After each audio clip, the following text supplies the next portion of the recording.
힐링가족 여러분 안녕하세요. 25년 4월 15일 미국 증시 브리핑입니다.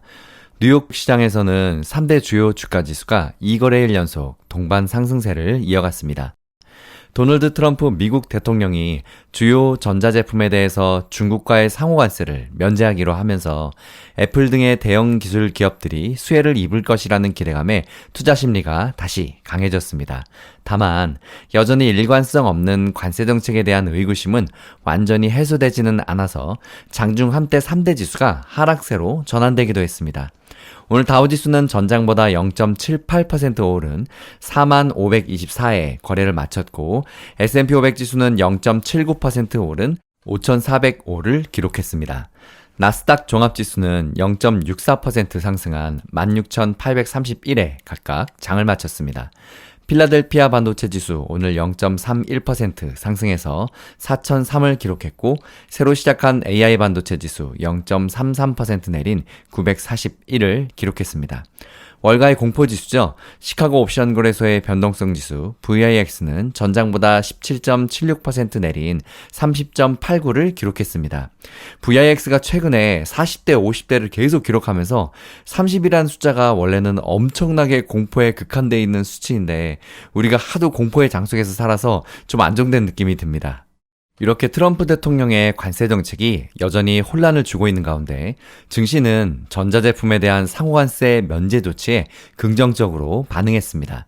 미국 세관 국경보호국은 주말 사이에 특정 물품의 상호관세 제외 안내를 공지하면서 반도체 등 전자제품을 제외 대상에 포함했는데요.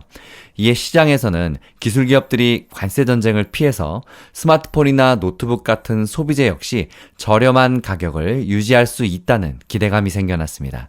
이후 트럼프 대통령을 포함해서 트럼프 행정부의 고위 당국자들이 나서서 국가안보와 직결된 반도체 및 전자제품은 무역확장법 232조 조사를 거쳐서 품목 관세를 부과한다는 입장을 밝혔지만 추가 면제 자체로 시장에서는 긍정적인 변화로 받아들여진 것입니다.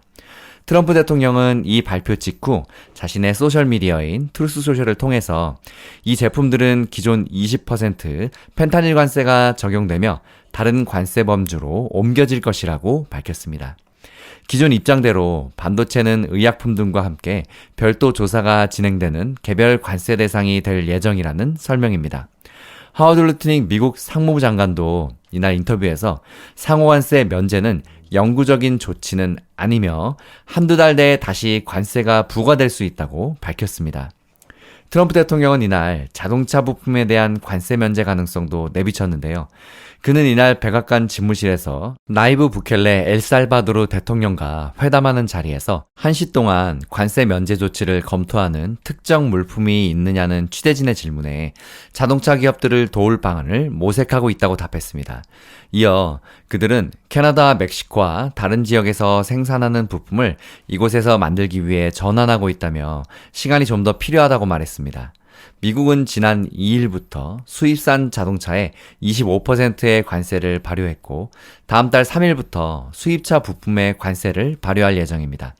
하지만 자동차 관세 발효 약 2주 만에 향후 차 부품에 부과될 관세 면제 가능성을 시사한 겁니다.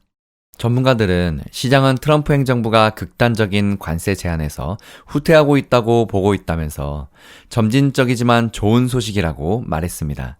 또 투자자들은 이제 행정부가 공격적으로 내놓을 수 있는 정책에 어느 정도 한계가 있다는 결론을 내리기 시작했다고 짚었는데요.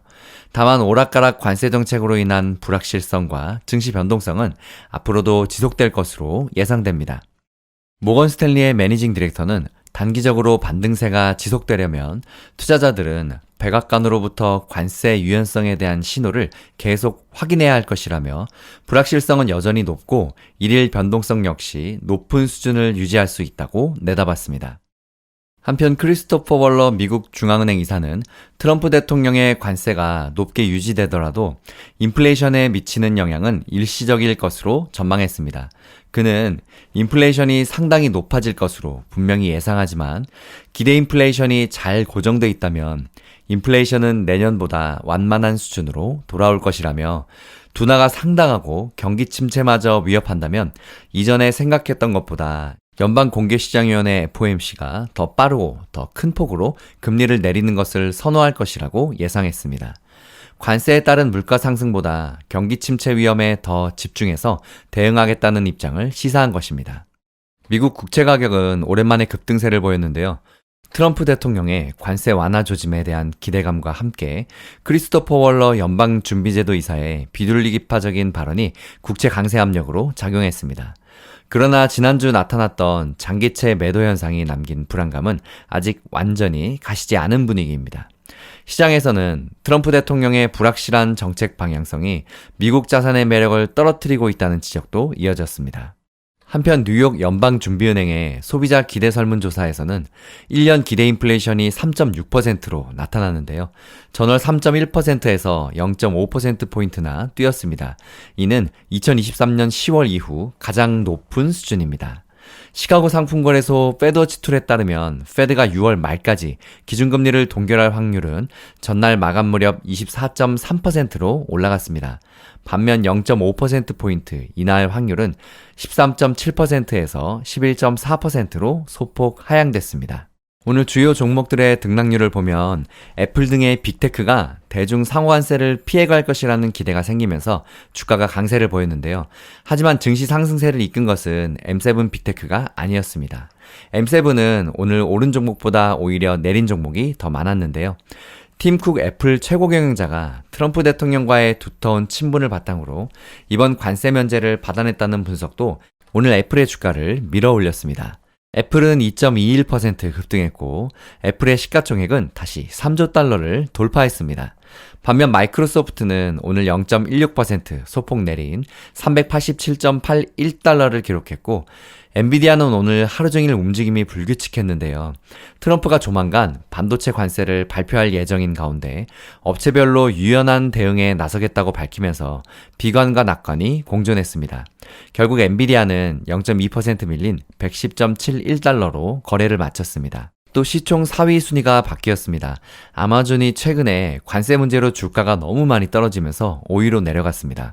알파벳은 1.3% 상승한 161.47달러로 마감했고 시총 5위인 아마존은 1.49% 하락한 182.12달러로 장을 마쳤습니다. 오늘 메타 플랫폼스도 2.22% 급락한 531.48달러로 내려갔고 테슬라는 오르내림을 반복한 끝에 간신히 상승세 턱걸이에 성공했는데요. 테슬라는 오늘 0.02% 오른 252.35달러로 마감했습니다. 오늘 상승세가 두드러진 종목들은 미국의 전통 자동차 업체들인 이른바 디트로이트 빅3였는데요. 트럼프가 캐나다, 멕시코 등에서 자동차 공급망을 미국으로 이동하는데 시간이 걸린다면서 이 기간 자동차 관세를 유예할 가능성을 시사한 것이 빅3의 주가를 큰 폭으로 밀어올렸습니다. 미국과 이탈리아, 프랑스 3개국 합장사인 스텔란티스의 상승폭이 가장 컸는데요. 스텔란티스는 5.64% 급등한 9.37달러로 올라섰고 포드 자동차도 4.07% 급등한 9.71달러로 장을 마쳤습니다. 제너럴 모터스는 3.46% 뛴 45.14달러로 올라섰습니다. 다음 영상 또 이어집니다. 힐링가족 여러분 힘내세요. 파이팅!